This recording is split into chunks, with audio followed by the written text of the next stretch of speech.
Zarkorr, the Invader. It's that one. There's the disc. It's the one on the top right there. I watched this movie way back as a kid thanks to a local VHS rental place, and now since it's on the Full Moon Features streaming service, I think it's time to revisit. At the time of my first viewing, I remember not really liking it, probably due to the fact that the only giant monster movies I'd seen were Godzilla movies and perhaps a few Gamera ones. All these years later, still not impressed. The movie was just as boring as I remembered. The miniature-sized girl from the beginning of the film was just as annoying, and the characters were just as absurd as I remembered. Back then, I had nothing to compare these characters and their portrayals to, but now I'd put them alongside Sharknado and, say, Shark Attack 3 Megalodon. The monster itself, Zarkorr, has an interesting design with its horns and beak-like face, and it has a nice entrance where he explodes out of a volcano.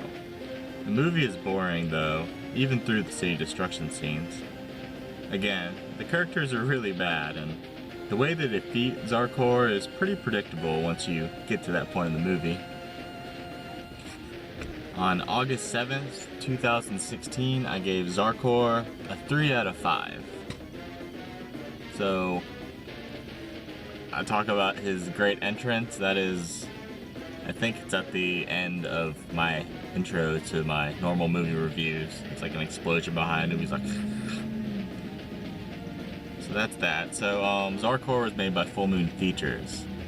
This is it's a 3-pack with Zarkorr, Kraa, the sea monster, and Monsters Gone Wild, which fell out a bit ago, but that is just a, I think it's a clip show or just a trailer. I think it's a trailer show.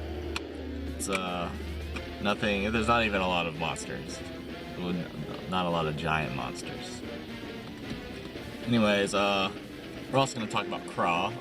This is the standalone DVD for Kraa. Kraa the Sea Monster is another film by the makers of Zarkorr the Invader, and to be fair, it's an improvement. The characters, though forgettable, aren't nearly as annoying as the ones in Zarkorr. The monster, in my opinion, looks better. In fact, I'd go as far as to say that he looks good.